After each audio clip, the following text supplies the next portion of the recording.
حضرت عثمان بن عفان رضی اللہ تعالیٰ عنہ کی شہادت کے دنیا پر بہت گہرے اثرات مرتب ہوئے اور ان کی شہادت پر جس قدر لوگ پریشان ہوئے ہیں شاید کبھی پریشان نہ ہوئے ہوں۔ بالخصوص مدینہ کے بزرگ کبھی اتنا نہیں روئے تھے جتنا حضرت عثمان رضی اللہ تعالیٰ عنہ کی شہادت پر روئے تھے، اور وہ خود بھی بزرگ ہیں، 82 سال عمر تھی جب ان کو شہید کیا گیا۔ حضرت عثمان رضی اللہ تعالیٰ عنہ، ایک تو ہے کہ لوگوں کا بے چین ہونا، ایک یہ ہے کہ اللہ تعالیٰ کی طرف سے کچھ ایسی چیزیں ظاہر ہونا جو بتاتی ہوں کہ ان لوگوں نے بہت بڑا ظلم کیا ہے۔ حضرت ابو لیلہ کندی بیان کرتے ہیں کہ جب حضرت عثمان رضی اللہ تعالیٰ عنہ محصور تھے تو انہوں نے اپنے گھر کی کھڑکی سے محاصرین سے یہ کہا کہ آپ لوگ اگر یہ سمجھتے ہیں کہ مجھ سے کوئی غلطی ہوئی ہے تو غلطی کی مجھ سے توبہ کروا لیں۔ یہ دوسروں کے نقطہ نظر کو تسلیم کرتے ہوئے کہ اگر آپ کے خیال میں مجھ سے کوئی غلطی ہوئی ہے تو اس کی مجھ سے آپ تلافی کروا لیں، توبہ کروا لیں۔ اگر تم لوگوں نے جبکہ میرا قصور کوئی نہیں ہے اگر مجھے قتل کیا تو پھر یاد رکھو زندگی میں کبھی اکٹھے ہو کر نماز نہیں پڑھ سکو گے۔ یعنی تمام مسلمان ایک خلیفہ پر متفق ہو کر اور اکٹھے نماز پڑھیں پھر یہ نہیں کر پاؤ گے۔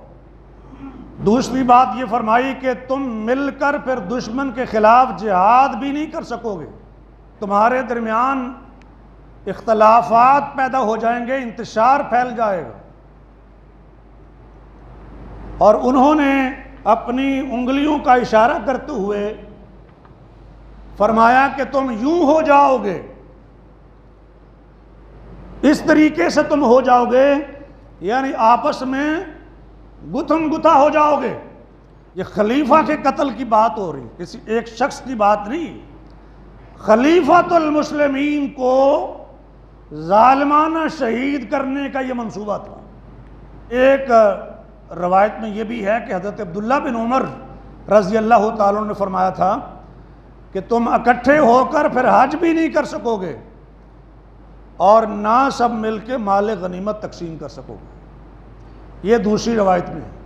جو پہلی روایت ابو لیلہ کندی سے میں عرض کر رہا ہوں اس میں یہ ہے کہ حضرت عثمان رضی اللہ تعالیٰ عنہ نے قرآن کی یہ آیت پڑھی، وَيَا قَوْمِ لَا يَجْرِمَنَّكُمْ شِقَاقِي أَن يُصِيبَكُمْ مِثْلُ مَا أَصَابَ قَوْمَ نُوحٍ أَوْ قَوْمَ هُودٍ أَوْ قَوْمَ صَالِحٍ وَمَا قَوْمُ لُوطٍ مِّنكُمْ بِبَعِيدٍ۔ اے میری قوم، کہیں ایسا نہ ہو کہ میری مخالفت تمہیں اس بات پر اکسائے کہ جس کے نتیجے میں تم پر اللہ کا وہ عذاب مسلط ہو جائے جو قوم نوح پر آیا تھا، جو قوم ہود پر آیا تھا، جو قوم صالح پر آیا تھا، اور قوم لوط تو تم سے زیادہ دور بھی نہیں ہے۔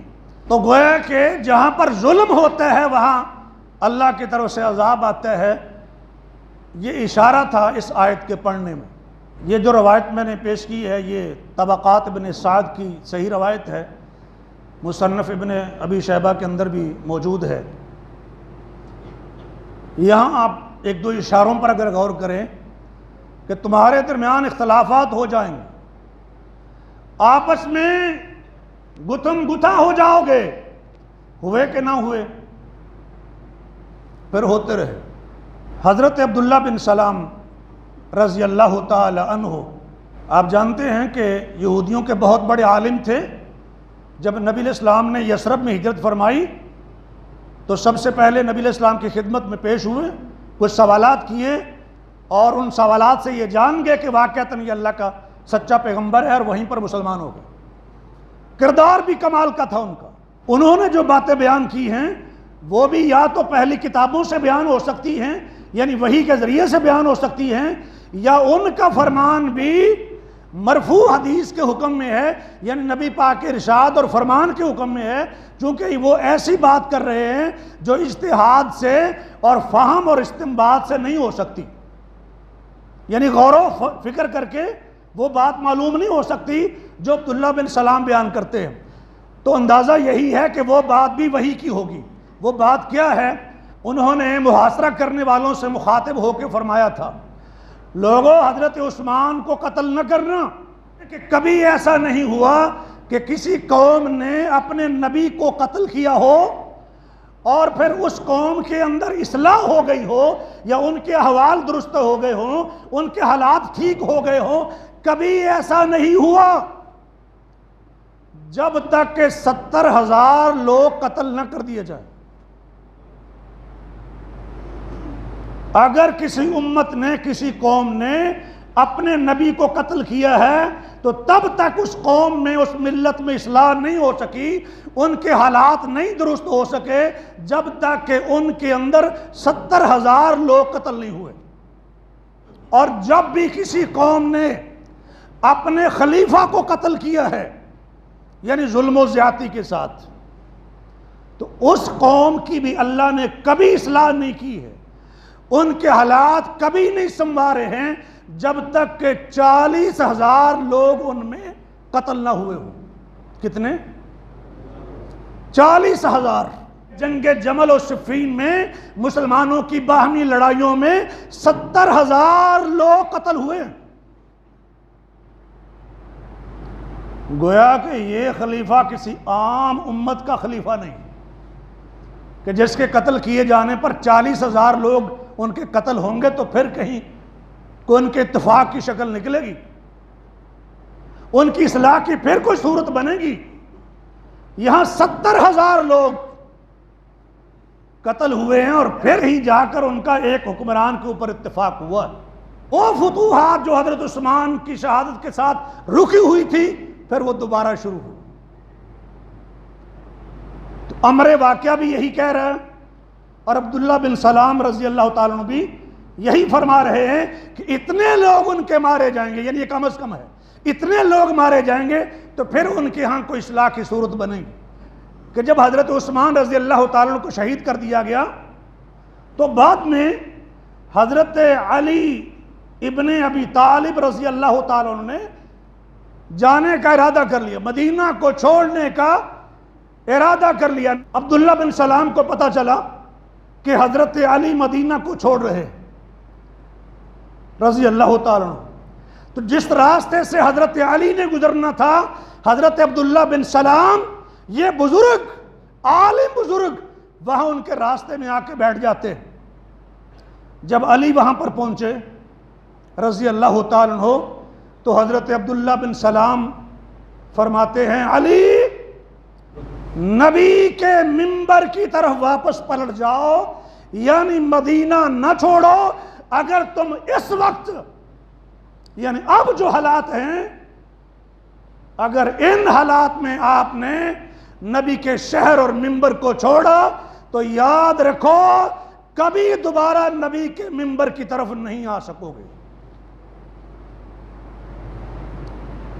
یہ علم رکھنے والے لوگ، پڑھے لکھے لوگ جو ہے، تجربہ کار، یہ میں ان کی بات کر رہا ہوں جو پہلی کتابوں کے بھی عالم ہیں اور دین کے بھی عالم ہیں۔ اور اس وقت بھی کتنی عمر ہوگی؟ اب تو یہاں 25 سال خلافت راشدہ کے گزر چکے ہیں، 10 سال مدنی دور کے گزر چکے ہیں، 35 سال تو یہ ہیں ان کے اسلام قبول کرنے کے۔ کتنی عمر ہوگی اس بزرگ کی؟ بزرگ عالم دین، تجربہ کار عالم دین، لیکن چونکہ مدینے کے حالات سیدنا علی رضی اللہ تعالیٰ عنہ کی فیور میں شاید نہیں تھے، اس لیے انہوں نے مناسب سمجھا کہ عراق میں منتقل ہو جائیں۔ لیکن وہ بات جو عبداللہ بن سلام نے فرمائی تھی وہ پوری ہو گئی، ہوئی کہ نہیں ہوئی؟ وہ پوری ہو گئی۔ جس منبر کی طرف پلٹنے کی بات عبداللہ بن سلام رضی اللہ تعالیٰ عنہ کر رہے تھے، اس وقت وہ نہیں پلٹے تھے، اور پھر اپنی ساری خلافت میں، 5 سالہ دور خلافت میں، تقریباً 5 سالہ دور خلافت میں اس منبر کی طرف نہیں آ سکے۔ حضرت علی کے بیٹے محمد بن حنفیہ، یعنی فاطمہ الزہرا سے نہیں، دیگر جو شادیاں انہوں نے کی تھی اور بہت سی ان کی اولاد ہوئی تھی، ان میں سے ایک بیٹا ان کا ہے محمد بن حنفیہ۔ محمد بن حنفیہ بیان کرتے ہیں انہوں نے حضرت علی کو اطلاع دی کہ حضرت عائشہ رضی اللہ تعالی عنہا ان لوگوں پر لعنت کر رہی ہے جن لوگوں نے حضرت عثمان رضی اللہ تعالی عنہ کو شہید کیا ہے۔ حضرت علی کو معلوم ہوا کہ ام المومنین حضرت عائشہ رضی اللہ عنہا ان لوگوں پر لعنت بھیج رہی ہیں جنہوں نے حضرت عثمان بن عفان کو شہید کیا تھا، قتل کیا تھا۔ اور میں نے پچھلے خطبے میں بتا دیا تھا کہ حضرت عثمان بن عفان کو قتل کرنے میں کوئی ایک صحابی بھی ملوث نہیں، کوئی ایک صحابی بھی شامل نہیں ہے، یہ بات بڑی کلیئر ہے اور واضح ہے۔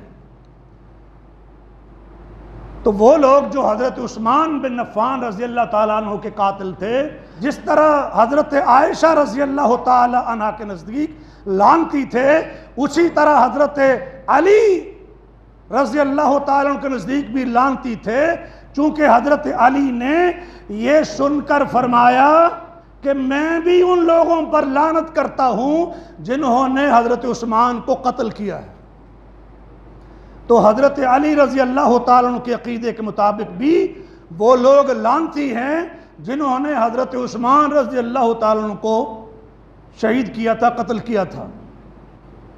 ایک تو ان کا عمل ہے کہ انہوں نے اپنے ہاتھ چہرے تک اٹھائے، ہاتھ اٹھا کے جیسے دعا مانگتے ہیں نا، تو حضرت علی نے جو لعنت کی قاتلین عثمان پر، وہ اپنے دونوں ہاتھ اٹھا کر چہرے کے سامنے لے آئے اور حضرت عثمان رضی اللہ تعالیٰ عنہ کے قاتلوں پر لعنت کرتے، اور 2-3 بار انہوں نے یہ کہا کہ میں حضرت عثمان رضی اللہ تعالیٰ عنہ کے قاتلوں پر لعنت بھیجتا ہوں، اور کہا کہ اللہ ان قاتلوں پر میدانوں اور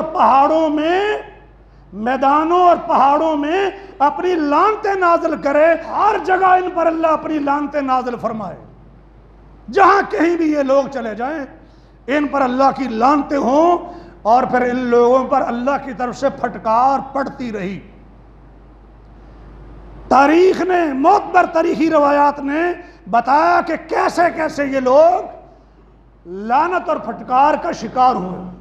حضرت سعید بن زید فرماتے ہیں، صحیح بخاری میں ہے، وَلَوْ أَنَّ أُحُدًا اِرْفَضَّ لِلَّذِي صَنَعْتُمْ بِعُثْمَانَ لَكَانَ، اور لوگوں جو کچھ تم نے حضرت عثمان کے ساتھ کیے ہیں نا، مطلب یہ تھا یہ جو تم نے ظلم کے ساتھ ان کو قتل کیا ہے، بے دردی کے ساتھ ان کو قتل کیا تم نے، لوگوں اس وجہ سے اگر احد پہاڑ اپنی جگہ سے سرک جاتا تو اسے سرک جانا چاہیے تھا، اگر احد پہاڑ بھی اپنی جگہ سے ہل جاتا تو اس کے لائق تھا کہ وہ ہل جاتا، اتنا بڑا تم نے یہ ظلم کیا ہے، اور تمہاری یہ کرتوت اس بنا پر احد پہاڑ بھی ہل جاتا تو اسے ہل جانا چاہیے تھا۔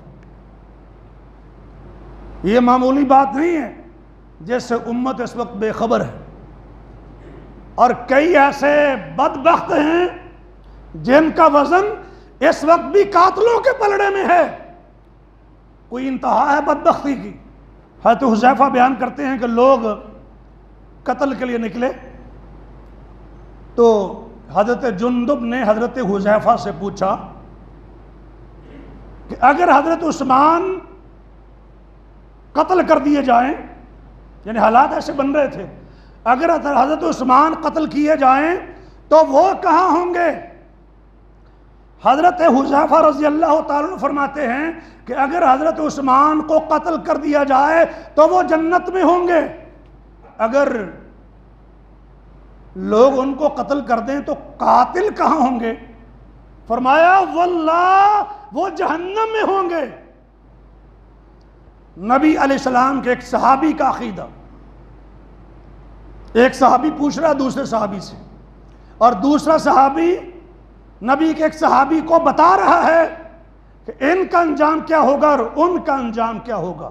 ثقات ابن حبان کی صحیح روایت ہے، کُنَّ بِالْمَدِینَہ، لوگ کہتے ہیں کہ ہم مدینہ میں تھے، فَسَبَّ رَجُلٌ عثمان، ایک آدمی نے حضرت عثمان کو برا بھلا کہا، ہم نے اسے روکا لیکن وہ باز نہیں آیا، کے شہر کی بات ہو رہی ہے، نبی کے شہر کی بات ہو رہی ہے، اور وہاں ایک شخص تھا جس نے حضرت عثمان بن عفان کے بارے میں نازیبہ کلمات کہے، سب و شتم کیا، تو لوگوں نے اسے روکا لیکن وہ باز نہیں آیا۔ فرعدت ثم جاءت صاعقۃ فاحرقت، آسمان کڑکا، ثم جاءت صاعقہ، پھر ایک چیخ کی آواز آئی، تیز آواز، ایک شدید کڑک کی آواز آئی، فاحرقتہ، وہ کڑک جس کے اندر عموماً آگ ہوتی ہے، فاحرقتہ، تو جو حضرت عثمان رضی اللہ تعالیٰ عنہ کے بارے میں مدینہ طیبہ کے اندر گستاخی کر رہا تھا، آسمانی بجلی اس کے اوپر گرتی ہے اور اسے جلا کر راکھ کر دیتی ہے۔ مدینہ طیبہ کے اندر صحابہ کی گستاخی کرنے والے پر اگر بجلی گر سکتی ہے تو پاک سرزمین یعنی پاکستان کے اندر بھی گستاخی کرنے والے پر آسمانی بجلی گر سکتی ہے۔ اگر اللہ نے کسی کو مہلت دی ہے، اور ہم جیسے کئی نلائکوں کا، کمزور ایمان والوں کا اگر کوئی امتحان اللہ کو مقصود ہے تو ہم اللہ کی حکمتیں نہیں جانتے ہیں، لیکن اللہ کی لاٹھی جب حرکت میں آئے گی تو پھر اسی طرح ہوگا۔ پھر ایسے ہی ہوتا ہے کہ باز کرنے کے باوجود بھی جو باز نہ آئے، تو اللہ تو ہر چیز پر قادر ہے۔ ابو قلابہ بیان کرتے ہیں شام کے اندر ایک آدمی تھا، وہ آگ آگ پکارتا تھا، النار النار، نار نار نار، جیسے ایک آدمی خوف و ہراس کے اندر ہو، ڈرا ہوا ہو اور اس کی زندگی کو خطرہ ہو، ابھی مرا تو ابھی مرا، اور بہت سی آفات اس کے اوپر آئی ہوئی بھی ہوں، جسمانی آفات اس کے اوپر آئی ہوئی بھی ہوں، اور اب اسے یقین ہو چلا ہو کہ اب اسے آگ لگ جائے گی، اور چند لمحوں بعد اسے آگ لگے گی تو جل کے راکھ ہو جائے گا۔ اب جس آدمی کی یہ کیفیت ہو، شاید میں آپ کو بتا نہ پاؤں کہ وہ آگ آگ کیسے پکار رہا ہوگا، جسے 100% یقین ہے کہ ابھی اسے آگ لگنی ہے اور وہ جل جائے گا، ختم ہو جائے گا، اور اس وقت جو اپنی زبان سے وہ النار النار یا نار نار کے الفاظ نکال رہا ہو، آگ آگ کے، کیا دہشت ہوگی اس کے اوپر۔ ابو قلابہ بیان کرتے ہیں کہ ایک آدمی اس طریقے سے پکار رہا تھا، اس کے قریب گیا تو دیکھا کہ اس کے ہاتھ کٹے ہوئے اور اس کے پیر ٹخنوں سے کٹے ہوئے، بازو کٹے ہوئے اور پیر بھی ٹخنوں سے کٹے ہوئے۔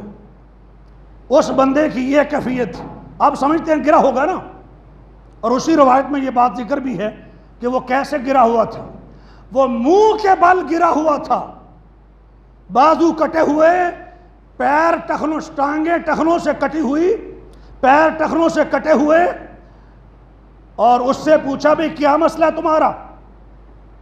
تو وہ کہتے ہیں کہ میں حضرت عثمان کو قتل کرنے کے لیے اندر گیا تھا اور حضرت نائلہ نے مجھے روکا تھا، تو میں نے اس کے اوپر بھی ہاتھ اٹھا لیا تھا،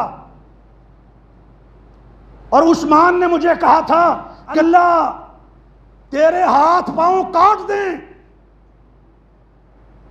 کہ ایک اور یعنی خلیفۃ المسلمین کے سامنے اسی کے حرم کے اوپر اس کی موجودگی میں اس انداز میں تم ہاتھ اٹھا رہے ہو، اللہ تیرے ہاتھ پاؤں کاٹ دیں اور تجھے اندھا کر دیں اور تجھے آگ میں ڈال دیں۔ کتنی باتیں؟ 3 بددعائیں، 3۔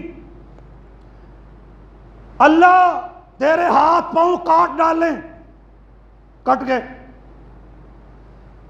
اللہ تجھے دونوں آنکھوں سے اندھا کر دے، کر دیا۔ تو ابو قلابہ نے جب اس بندے سے پوچھا، اندھے سے جس کے بازو کٹے ہوئے ہیں اور ٹانگیں پیروں سے کٹی ہوئی ہے، مسئلہ کیا تمہارا؟ تو اس نے بتایا کہ یہ معاملہ ہے، چونکہ 2 چیزیں ہو گئی ہیں تو یہ بھی اب ہونے والا ہے اور یہ ہو کر رہے گا، اس لیے میں آگ آگ پکار رہا. دنیا میں بھی آگ ہے ان کے لیے اور آخرت میں بھی آگ ہے. اور وہ بندہ اس نے اور کچھ نہیں کیا تھا. جب اس نے حضرت عثمان سے یہ سنا تو اسی وقت سے وہ مدینہ سے نکل کھڑا ہوا اور وہاں سے بھاگ گیا. کہاں مدینہ اور کہاں شام, اور شام کے اندر یہ کچھ اس کے ساتھ ہو رہا ہے. ابن عساکر کی روایت ہے, محمد بن سیرین کہتے ہیں کہ میں طواف کر رہا تھا. یہ روایت تاریخ دمشق کی ہے. میں طواف کر رہا تھا, ایک آدمی کی آواز سنی جو کہہ رہا تھا اللہم اغفر لی وما اظن ان تغفر لی, اللہ مجھے معاف فرما دیجئے لیکن مجھے یقین ہے کہ آپ نے مجھے معاف نہیں کرنا. میرا نہیں خیال کہ آپ مجھے معاف کریں گے, مجھے یقین ہے کہ آپ مجھے معاف نہیں کریں گے. کبھی دعا کی ہے کسی نے ایسے؟